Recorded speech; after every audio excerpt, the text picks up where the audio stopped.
A very good afternoon to everybody. Welcome back to Civics second year class. So we were discussing your second chapter, that is fundamental rights and directive principles. Yesterday I have explained you fundamental rights incorporated in the Indian Constitution. So today we will discuss directive principles of state policy. So before going in detail, let me just give you the meaning of the word directive principles of state policy. So here state means we will consider it as government. What does the government do? It makes policy for the welfare of the people. So this directive principles are, they are the instructions given to the government. They are the guidelines, you can say instructions. Okay. They are the instructions given to the government. So directions also you can say. So directives. Directives are nothing but the guidelines. Okay. Or you can say instructions. Or you can also say directions. Directions. So what is directive principles?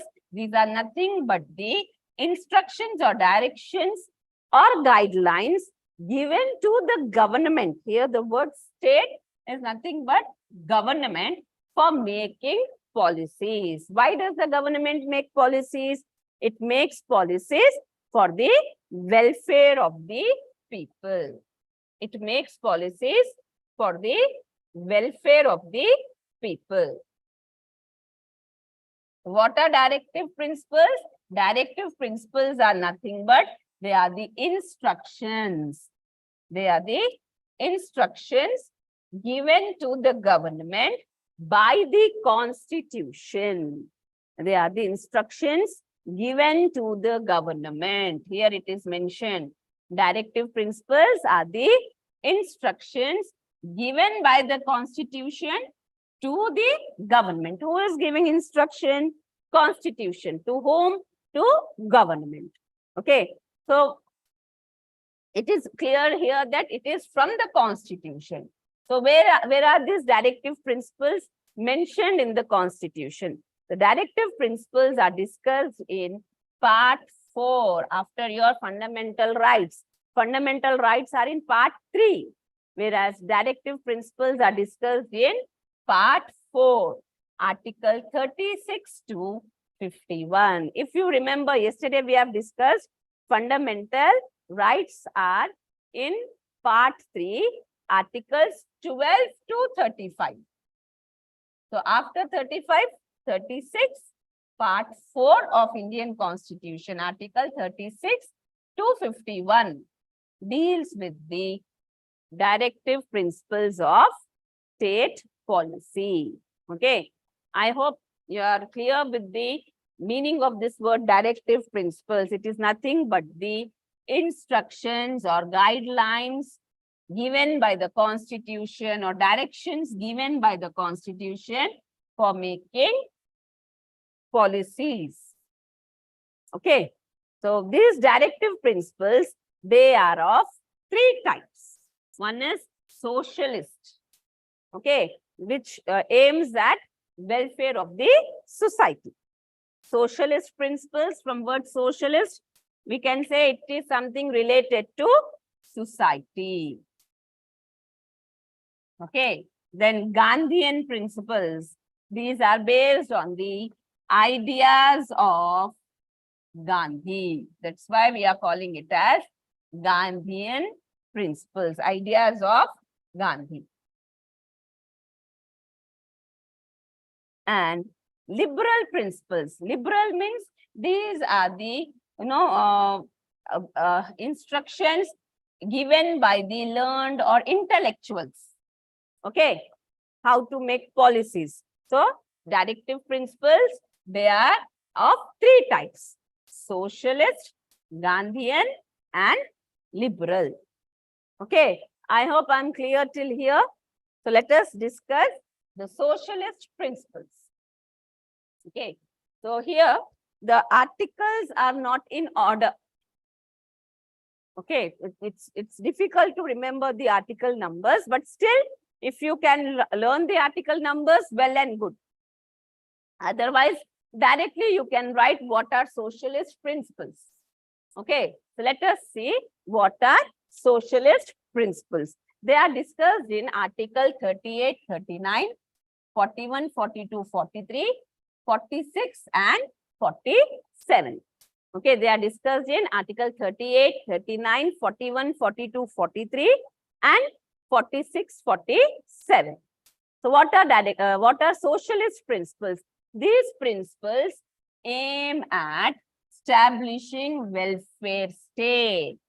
Okay, the aim of this principle is welfare of the society.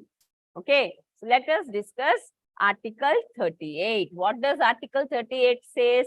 Article 38, it promotes the welfare of the people. It says that government should make the policies for the welfare of the people.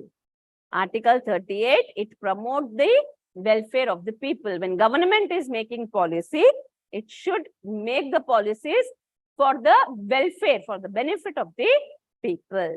The next is Article 39. Article 39 states that government should provide adequate means of livelihood. Okay, it should provide means of livelihood. It should provide employment opportunities to the people. Okay, and equal pay for equal work for both men and women. If men and women, they are doing the same job, they should be paid equally. So all the government employees, be it men or women, if they are on a particular post, if they are performing a particular duty, then they are paid equally. Okay, for that we have categories, cadres, or you can say grades of officers. Grade 1, 2, 3, 4 grades. Okay, so based on their grades, be it a men or women, they are paid equally. So what is Article 39? It says that adequate means of livelihood should be provided, and both men and women, they should be paid equally if they are doing the equal work. The next, Article 41, it says that government should provide assistance. Assistance means help to unemployed, sick, and old, like they give pension. Okay, so they should provide assistance to unemployed. They should help them financially to meet their day-to-day needs. Okay, so government should provide assistance to unemployed, sick, the people who are sick, who cannot work, and to the old. After a certain age, we are not in a position to work. So government should provide assistance, should provide some help to such people. And they should also ensure right to work. Right to work is for everybody. It is an economic right. Okay, then Article 42. Article 42 says that government should secure just and human conditions of work. Okay, that means, what do you mean by just? Just means, what do you mean by word just here? Suitable human conditions of work. For example, if I have to work from 9 to 5, okay, and I'm not getting any leisure, and there is no washroom, or there is no water, there is no proper ventilation, how long I can work in that particular office or room? I should have basic facilities. Proper ventilation should be there, electricity, lights and fans should be there, washroom should be there, drinking water should be there. Okay, so government should make sure that just and human conditions are provided for work. And maternity relief. Okay, maternity relief should be given to the women. That is another instruction given by the Constitution. Okay. Maternity relief is nothing but after delivering the baby, the woman should get some relief, some leave. So when they are at home on leave, then what about their salary? They should be paid at least half salary. Okay. The next is Article 43. Article 43 says that government should ensure a decent standard of living for all. That means every individual should be able to satisfy their basic needs of food, clothing, and shelter. And they should have enjoyment of leisure and social and cultural opportunities. So all the government employees, they are paid equally so that they have a decent or same standard of living, so that they won't get involved in any corrupt practices. They don't get involved in corruption. If they are paid, a decent salary is paid, they can have a good standard of living. They can, fulfill all their basic needs and wants. So decent standard of living should be ensured, and they should also have some leisure for enjoyment. They should get some leisure time for themselves. Okay. And they should have cultural and social opportunities. They should get the opportunity to exhibit their culture. So cultural programs should be organized. The next is Article 46. It promotes educational interest of weaker sections. So who are the weaker sections? The backward sections, scheduled tribes, scheduled caste. Okay. They are the backward classes. So government should promote education. Okay, promote education for them. How can they encourage the weaker sections to get educated? By giving scholarships. Okay, by giving scholarships. They should encourage, economic and educational interest of the weaker sections. And they should provide or increase the level of nutrition and improve the public health. So they should take steps to improve the public health. That is Article 47.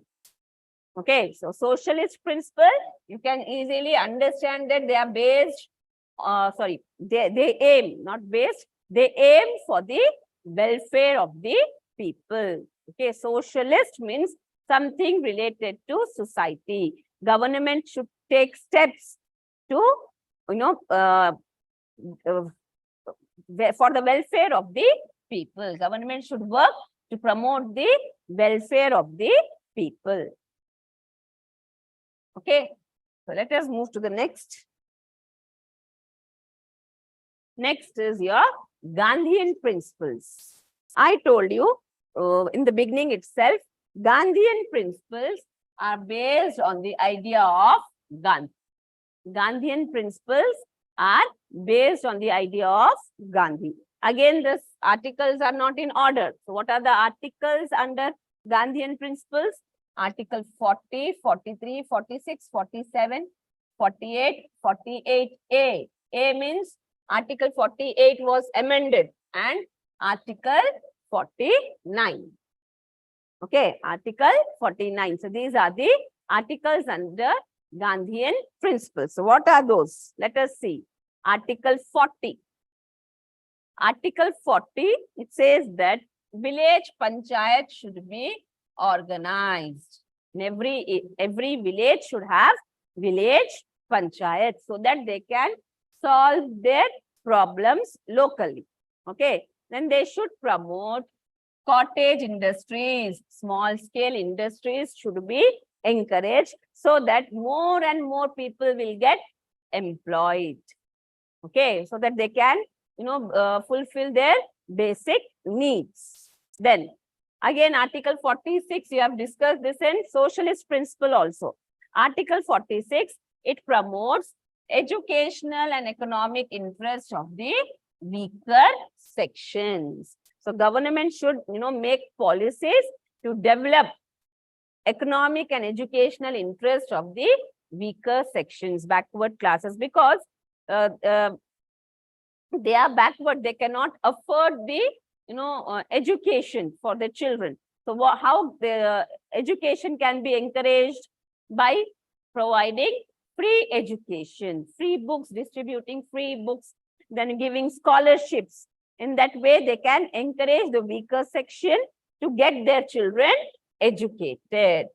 Okay. Then Article 47, it prohibits intoxicating. Intoxicating means which are harmful to your health. Okay. Which are poisonous. Poisonous also you can say. So Article 47, it prohibits intoxicating drinks and drugs. So all the drinks and drugs which are harmful to us should be banned or prohibited. Okay, intoxicating drinks and drugs should be prohibited. That is Article 47. Then Article 48, it says that the agriculture and animal husbandry. Okay.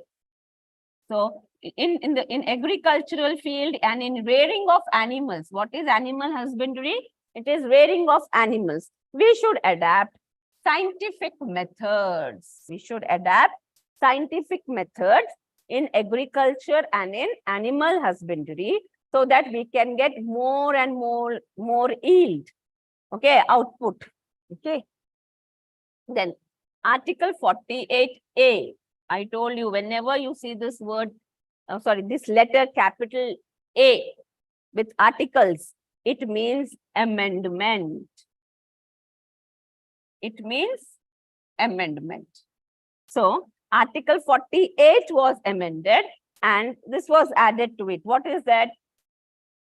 Government should take steps to preserve environment, protect forest and wildlife. Otherwise, what happens?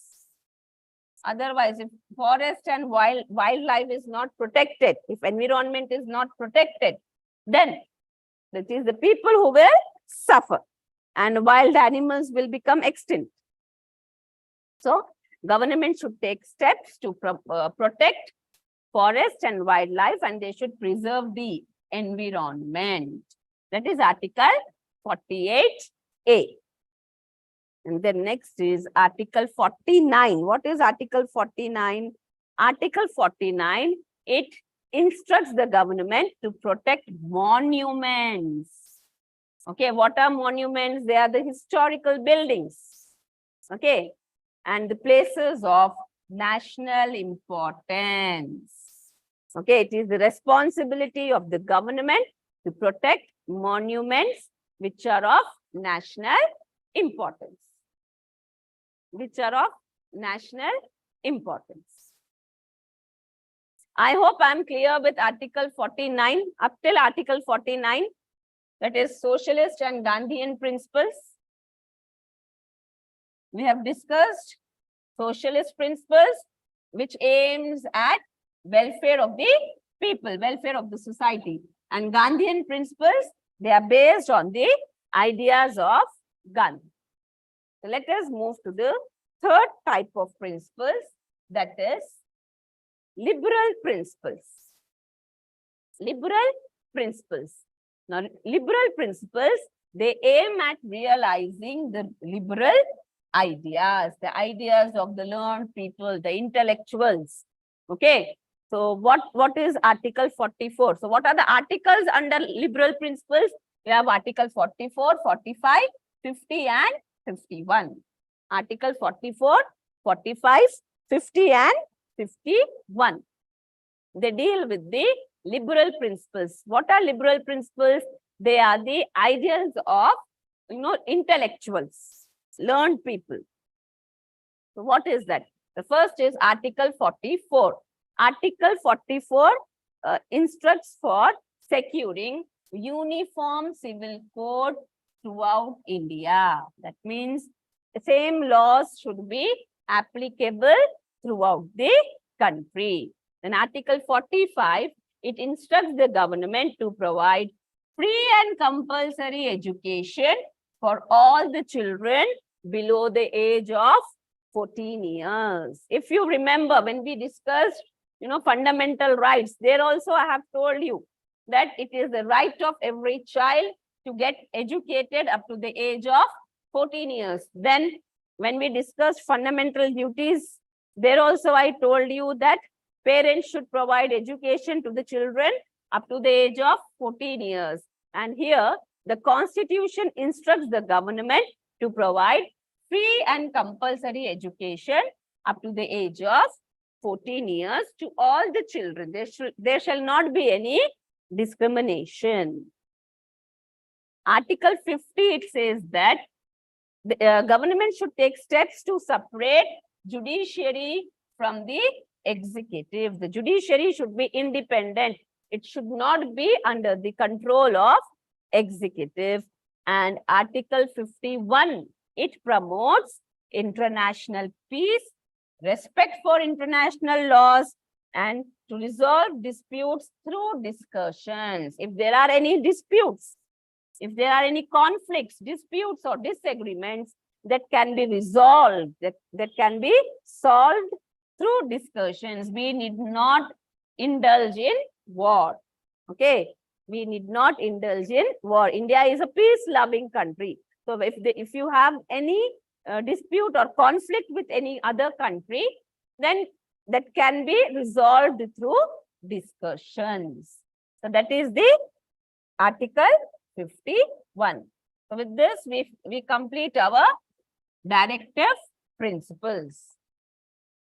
I hope I'm clear with the directive principles. Now, let us now discuss the next question. Okay, this was asked in, March paper. Differences between fundamental rights and directive principles of state policies. Fundamental rights and directive principles of state policies. Let us see the differences.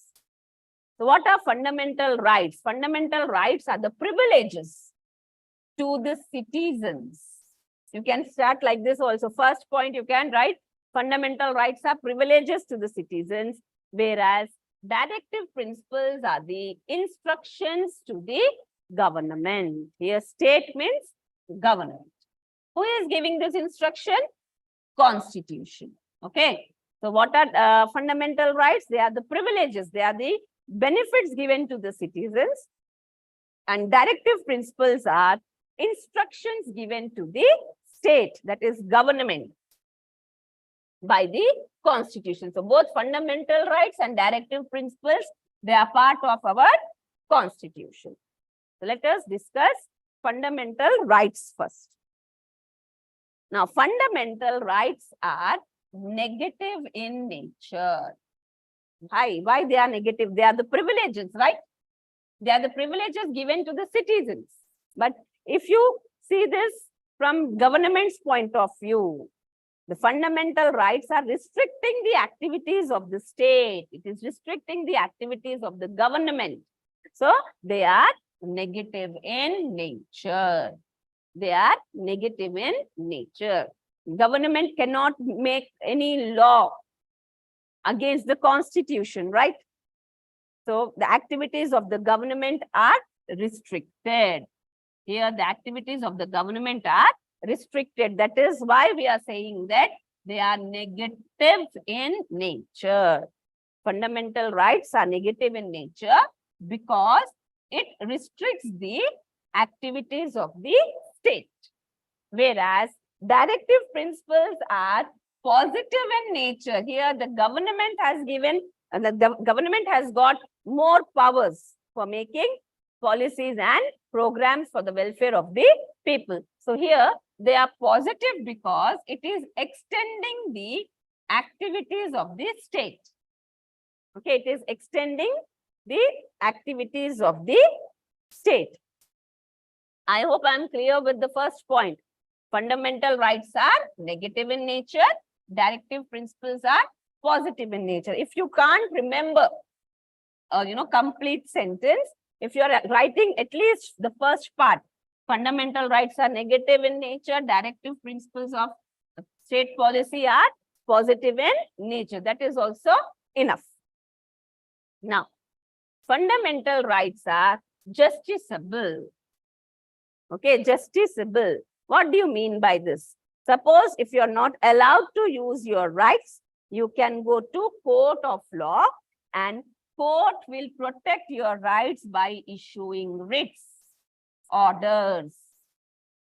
Okay, court will protect your rights by issuing writs. So you can go to court of law to protect your rights. That means fundamental rights are justiciable. Now, directive principles are non-justiciable. Directive principles are non-justiciable. Why? Why you can't go to court of law?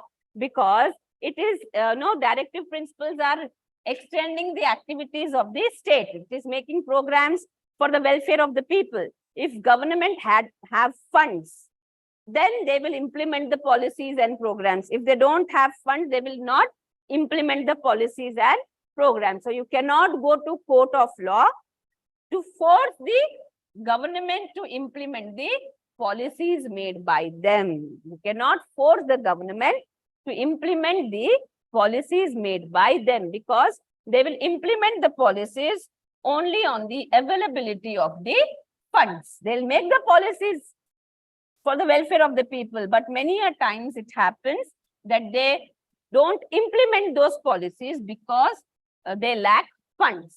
So court cannot force the government to implement any policy.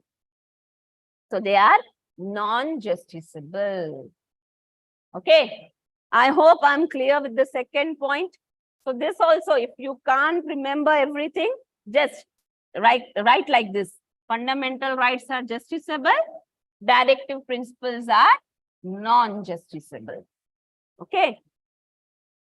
Then, any law against the fundamental rights is invalid. If any law is made, okay, which is against your fundamental rights, then those laws can be declared as invalid. Those laws can be declared as invalid.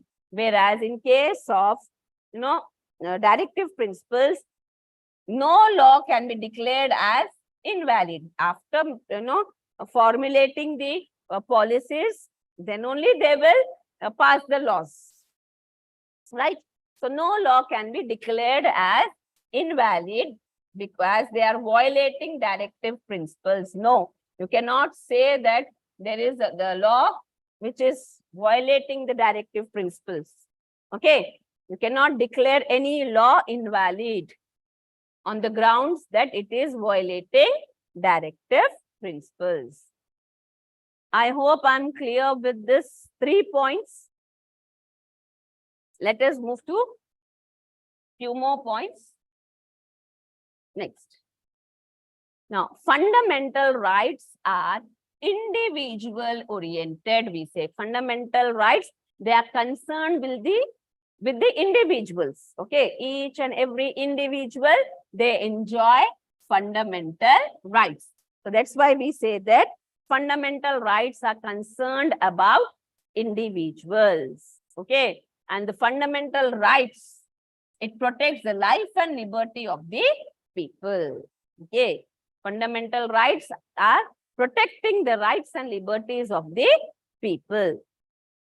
Whereas directive principles, their aim is socio-economic development of the society. Their aim is welfare of the society. Directive principles, they aim at the welfare of the society. What kind of welfare? Social and economic welfare. Now, fundamental rights are more important than directive principles. If government has to choose between fundamental rights and directive principles, fundamental rights of the citizens are given more importance, whereas directive principles of state policy are given preference after fundamental rights. Okay, if citizens don't have rights, then what is the use of policies made by the government? That is why fundamental rights, they precede or they are more important than the directive principles. And directive principles, they are given preference only after fundamental rights. Next, fundamental rights are given in part 3 of the Constitution. They are already in the Constitution and there is no need to make separate laws to implement them. For implementing fundamental rights, you need not make any law. Government need not make any law for implementing the fundamental rights. Whereas directive principles are discussed in part 4. They are the guidelines or instructions to the government. So, for implementing directive principles, separate laws are required. Okay. For implementing fundamental rights, no separate law is required. They are in the Constitution and it is given to all the citizens. Whereas directive principles, they are the instructions to the government. For implementing the principles, separate law has to be passed or separate law has to be made. Okay. Now, fundamental rights are orders to the government, whereas directive principles are advices to the government. It is advising the government for making policies and programs, whereas fundamental rights, they are orders to the government to protect the interests of the people. Okay, to protect the life and liberty of the people. I hope I'm clear till here. Now, coming to the next point, whoever be in the government, fundamental rights shall be implemented. It doesn't matter who is ruling. The fundamental rights are to be implemented. If any law is against the fundamental rights, then it can be declared as invalid. Whereas directive principles are implemented according to the availability of financial resources. Government, it has made a policy, but it does not have financial resource to implement that policy. Okay, so directive principles are implemented only when there is availability of funds with the government. Okay, fundamental rights, here I have mentioned as FR, fundamental rights, they provide political democracy, whereas the aim, the goal of a directive principle is socio-economic. So, here through fundamental rights, we can achieve political democracy. Through directive principles, we can achieve socio-economic development of the country. Fundamental rights are the benefits given to the individuals in participating democratic activities. So, I told you fundamental rights are the benefits to the people. Okay, they participate in the democratic activities through fundamental rights, whereas directive principles are the activities taken up by the government for the welfare of the society. Directive principles, these are the activities taken up by the government. These are the steps taken by the government for the welfare of the society. So this was your differences between fundamental rights and directive principles. It's a very simple question. If you are writing 10 points, if you are able to learn 10 points and if you are writing 10 points, you can score 10 marks for this answer. But you should be very careful. You should write differences corresponding to each other. Okay. For example, I'll show you. For example, the first point you are writing, fundamental rights are negative in nature. Then in directive principles also, you should mention the nature of the directive principles, that it is positive. Okay. Instead of that, if you are writing first point as fundamental rights are negative in nature, and in directive principles, you are writing that directive principles are non-justiciable, then it will not give you the marks. You won't get the marks.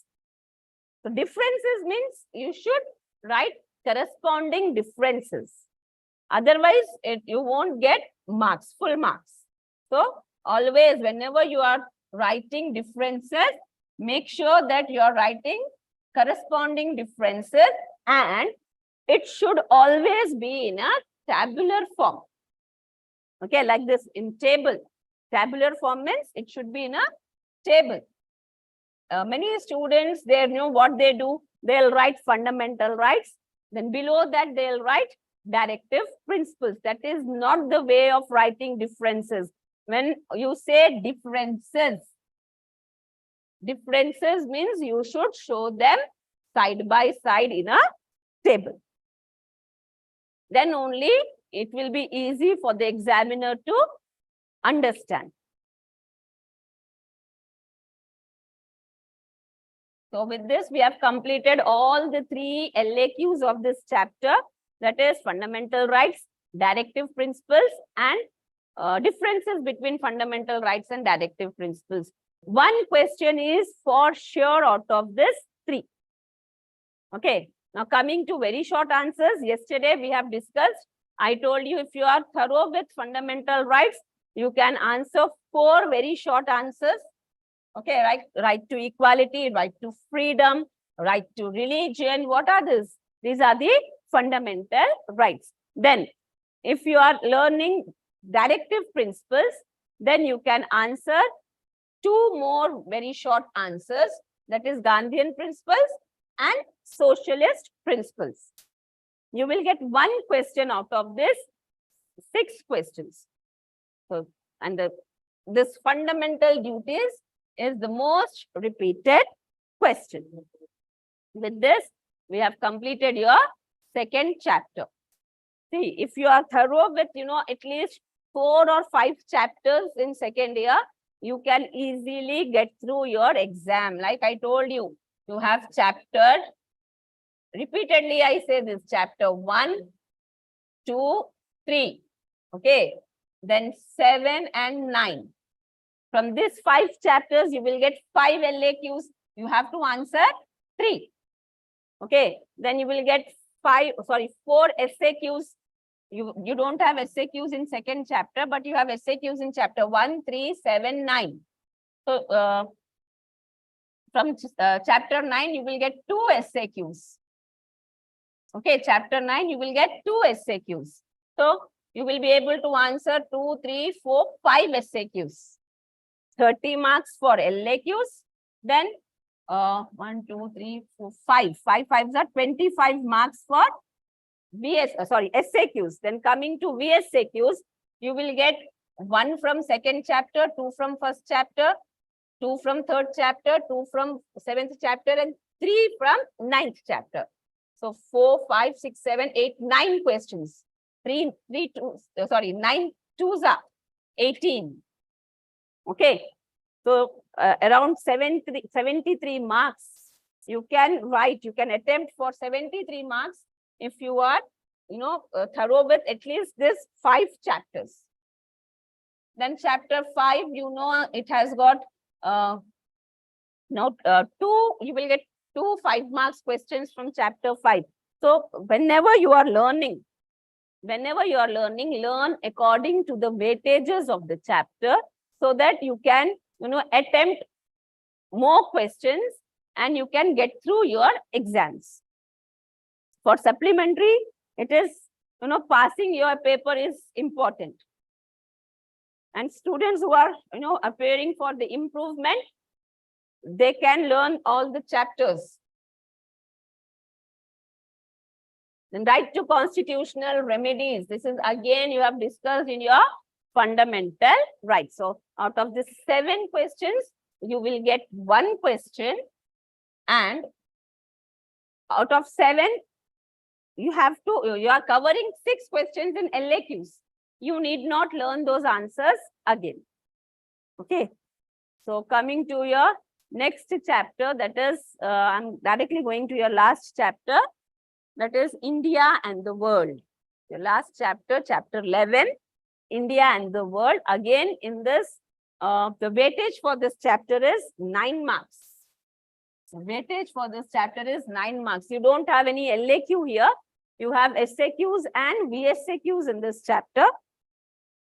So the most important SAQ here is features of India's foreign policy.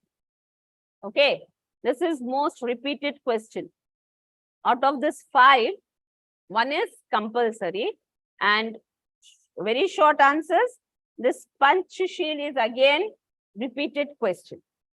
Okay, you have to learn all these questions to answer 1 SAQ and 2 VSAQs. So quickly we will move to the questions. The features of India's foreign policy. See, India started playing active role in international politics immediately after our independence. Okay, started playing active role in international politics since 1947. Pandit Jawaharlal Nehru, the first Prime Minister of our country, okay, he made the first foreign policy for our country.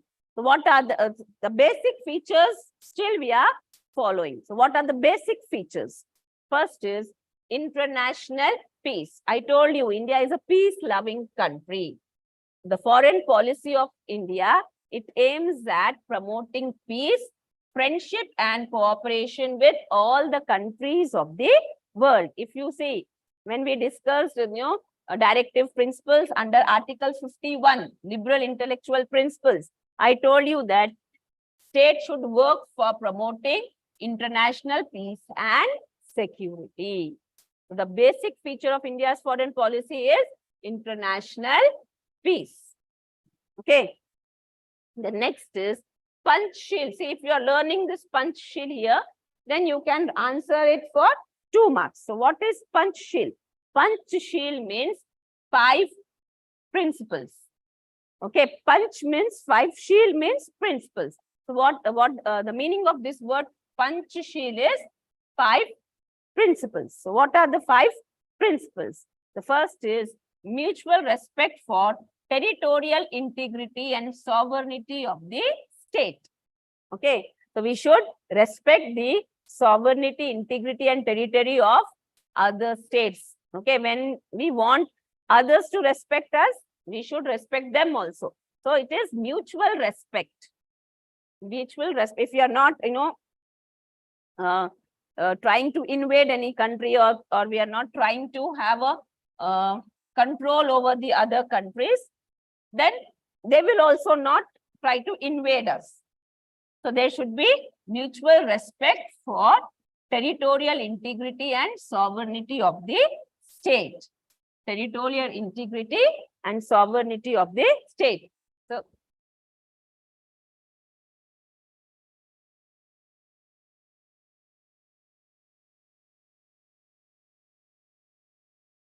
So here, the first principle under Panchsheel is mutual respect for territorial integrity and sovereignty of the state.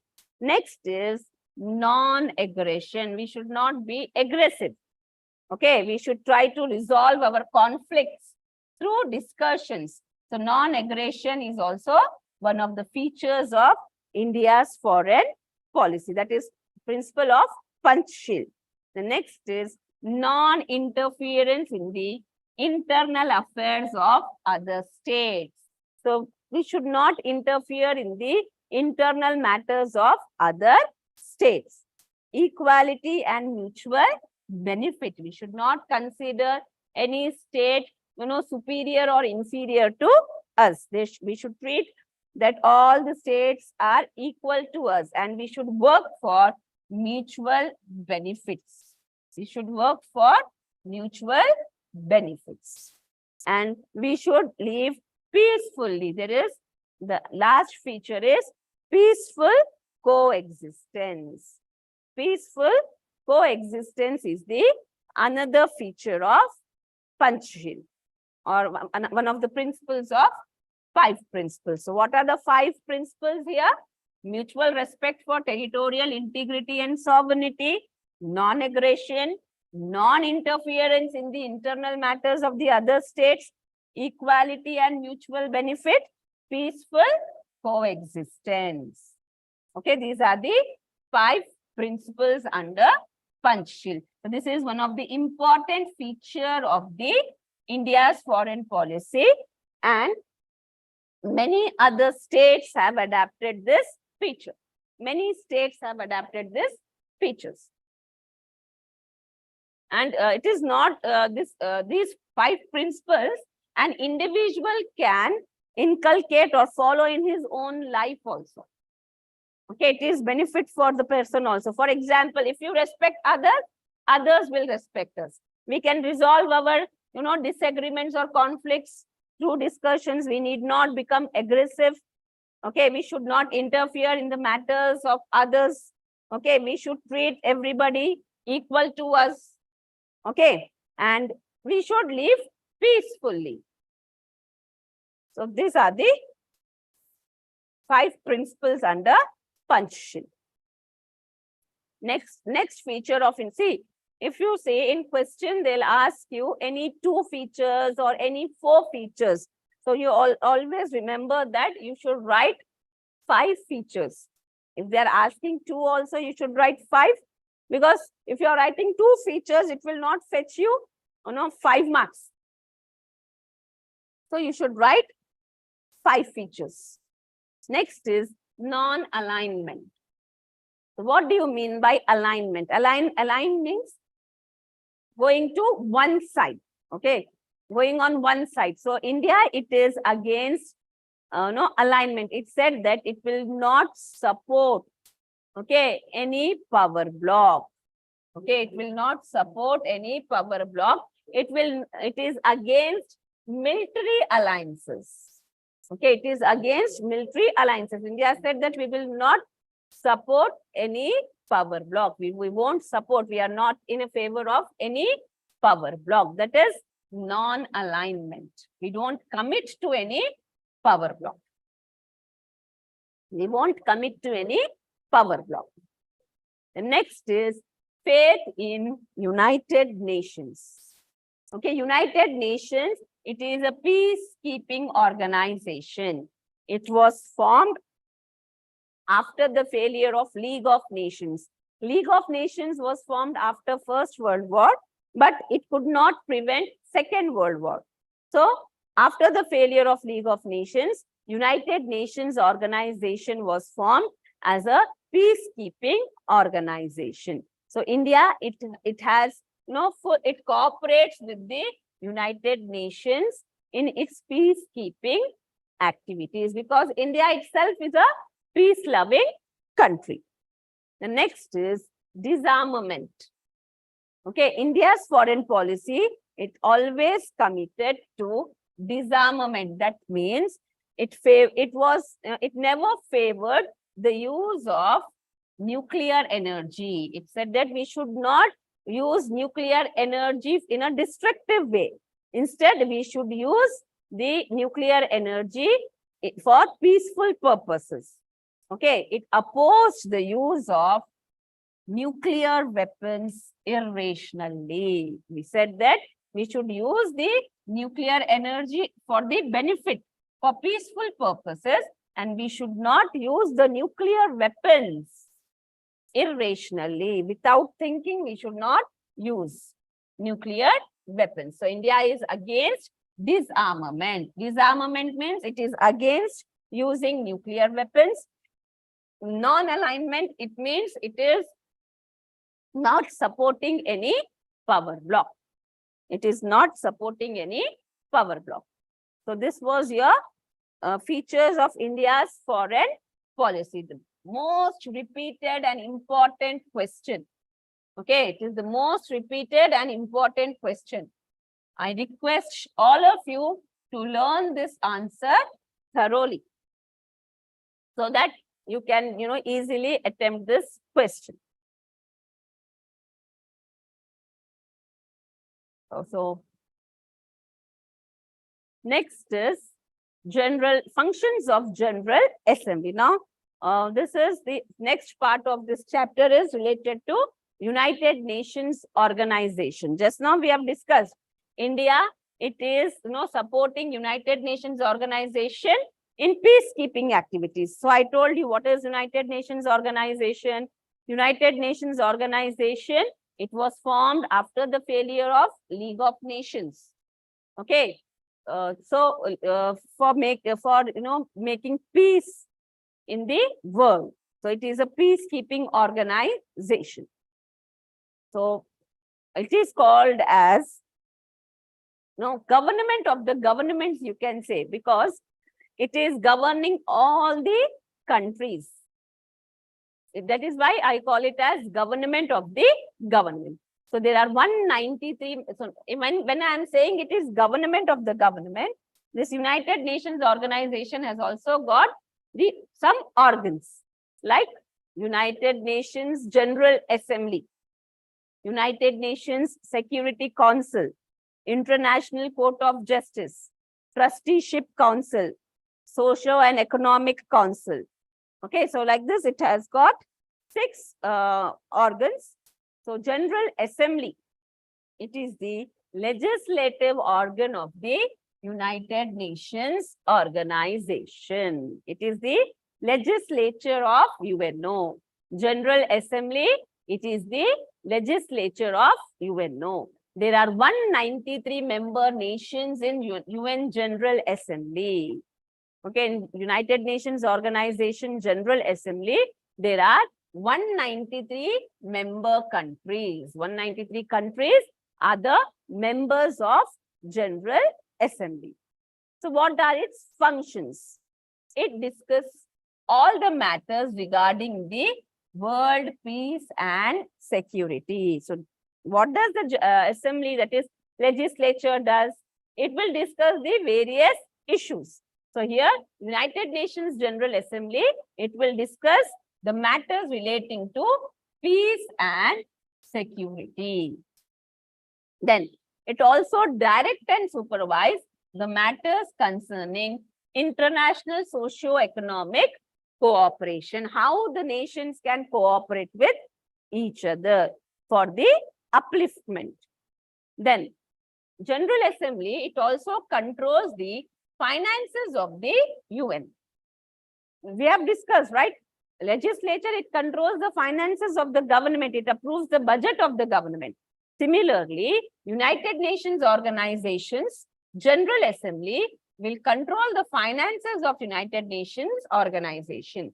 It approves the budget of UNO.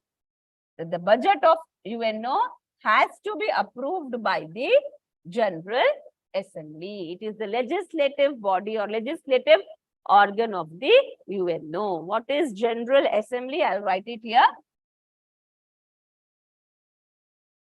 General Assembly is the legislature of UNO. Okay. Then it makes necessary amendments to the Charter of UNO. Now, what is this charter? See, every country will have its own constitution. So, the constitution of UNO is called as charter. Charter is nothing but the constitution of United Nations organization. Okay. So, any amendment to the charter of the UNO that can be done by the legislature. In general, also we know that legislature has the power to amend the constitution. So here, the constitution of UNO is charter. This charter, it is the constitution of UNO. So it can be amended only by the General Assembly. Then it takes steps to admit new members or expel the old members. So it is the General Assembly which will admit the new members and it will remove or expel the old members. So it adopts all the international conventions. Conventions means agreements. Now, what are its electoral powers? The General Assembly, it elects 10 non-permanent members of Security Council, 54 members of Economic and Social Council, 15 judges of International Court of Justice, and the Secretary General of UNO. Okay. The Secretary General of UNO is also elected by the General Assembly. Okay. It takes steps to admit new member states or to suspend or expel the existing members. So that is your General Assembly. A simple question. See how the legislature functions. The General Assembly of UNO, it functions in the same way. So with this, I conclude today's session. We will discuss remaining answers in the next class. Thank you very much.